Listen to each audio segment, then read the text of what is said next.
Alors, rituel du vent pour lâcher l'ego. Donc, il y avait la possibilité de brûler ou de garder la plume suite à la fin de ce rituel. Moi, je vais mettre une bougie pour symboliser le début du rituel. Et donc, je vais vous lire un petit peu ce rituel du vent. C'est l'énergie du vent. Donc, voilà. Alors, l'être au vent et à cet ego spirituel qui parfois croit qu'il sait mieux que l'amour, ce que je contrôle encore, ce que je suis prêt à laisser aller, et comment je choisis de vivre le chaos avec amour, hauteur et liberté. Donc il faut savoir que je vais garder une plume comme symbole de tout ça. Donc je lis un petit peu le truc. Cher ego spirituel. Attendez, je vais mettre en pause 2 secondes.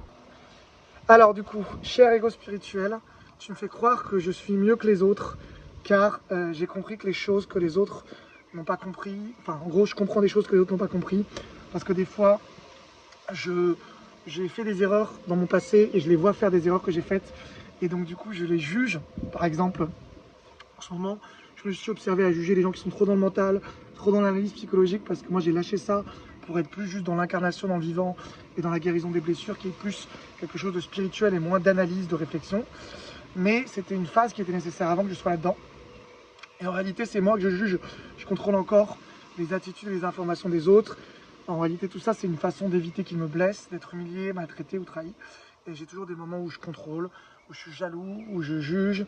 Récemment, j'ai une femme qui faisait une choré et on voyait ses seins parce que c'était une choré brésilienne. Enfin, on voyait, c'était suggéré quoi. Mais et du coup, j'ai jugé aussi encore de la jalousie, du contrôle. Et quand je suis en couple, j'ai des idées des fois de jugement aussi, de contrôle, de jalousie. Et j'ai encore des moments où je veux plaire aussi, être parfait, faire des techniques. Et je dois davantage me faire confiance dans l'idée que je peux lâcher encore, faire confiance à la vie. C'est marrant parce qu'on a avec beaucoup de vent, et c'est un rituel de vent. Et il y a la flamme là que vous voyez, qui est juste ici, qui bouge beaucoup, beaucoup. Donc c'est drôle. Et donc me faire confiance et faire confiance à la vie, m'ouvrir plus. Donc je suis prêt à lâcher les techniques et les méthodes pour plaire, les façons de vouloir forcer, me forcer ou forcer les autres, ou forcer les choses qui n'ont pas de sens, et lâcher aussi tout ce qui n'a pas de sens ou pas de but. Ça c'est la deuxième étape du rituel du coup. Si quelqu'un n'a pas d'envie, je n'insiste pas. Si moi j'ai pas envie, je ne force plus.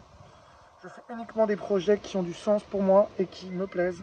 Et j'arrête tout ce qui ne me motive pas. J'écoute mon instinct, mon intuition et mes envies. Je lâche les relations par défaut, amicales, pro, sentimentales ou autres. Tout ce qui est forcé, tout ce qui n'est pas fluide comme le vent, je le lâche, je le laisse partir.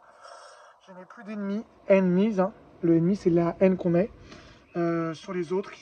S'ils m'agitent, en fait, pour moi, ce sont que des révélateurs. Ce sont que des révélateurs de mes blessures non guéries. Je choisis de vivre les épreuves et preuves, et c'est des preuves d'amour, et preuves, encore le langage des oiseaux, comme des preuves qu'en remettant de l'amour et de la gratitude sur tout ce qui m'arrive, je peux alors transmuter et être un être plus complet. Donc la preuve que Dieu existe, si l'amour guérit, guérit c'est guéri, rigoler avec de la gaieté, et il guérit tout. Je choisis de ne plus m'identifier à mon ego blessé, de me rappeler que je ne suis pas que mon identité de Raphaël Diaz dans l'incarnation, mais que je suis aussi une âme. Je choisis de ne plus rentrer dans des analyses psychologiques, du pourquoi, comment ou systémique des relations, l'analyse de qui a fait quoi et qui a commencé, machin. Je choisis de sortir du train de Cartman, de ne plus m'identifier dans des rôles enfermants.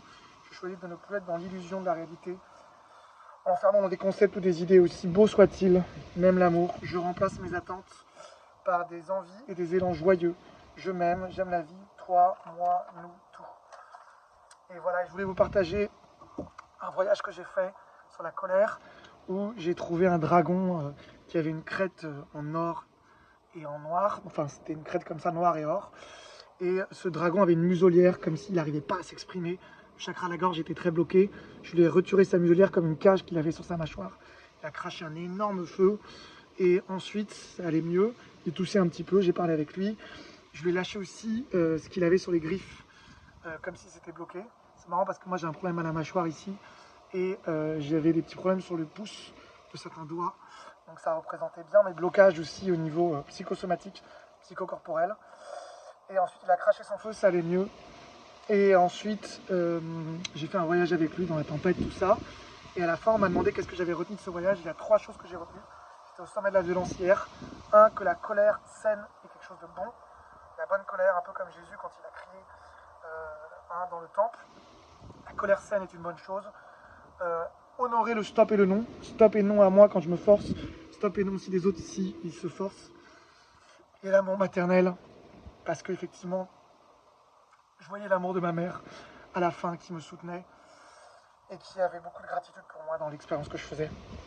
Donc voilà, et je vais aussi m'engager à contacter des écoles scolaires pour lutter contre le harcèlement scolaire et donc faire une vidéo, enfin, pas faire une vidéo, mais plutôt contacter ces écoles et ensuite, du coup, proposer de témoigner, parce que j'ai subi du harcèlement scolaire, contre ça. Donc voilà, c'était le rituel pour clôturer la période du vent, de laisser partir en fait, donc je vous rappelle, hein, le but c'est avec le vent de lâcher l'ego, l'ego qui veut défendre notre identité et qui sait mieux que l'amour, lâcher ce que je contrôle encore, je vous ai dit tout ce que je contrôle, ensuite tout ce que je suis prêt à laisser aller et comment je choisis maintenant de vivre, donc avec de l'amour, de la hauteur et de la liberté, et de ne plus m'identifier à mes blessures et de laisser le contrôle dans le vent partir.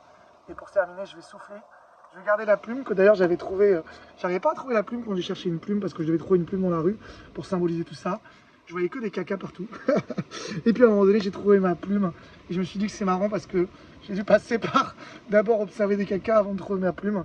Comme quoi, des fois, il faut passer par le plus dégueulasse avant de trouver le bon.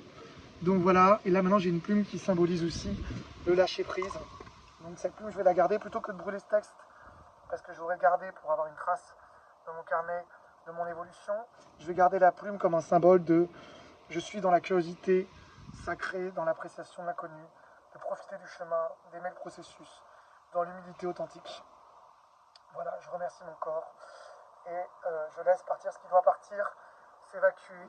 J'honore l'ancien moi. J'honore encore les blessures et je les laisse et je les guéris. Je lâche prise, je laisse aller. J'ouvre un espace pour ma vérité. J'avance libre, enraciné, prêt à créer à partir de qui je suis aujourd'hui. Je m'accepte. Je m'aime pleinement. Merci.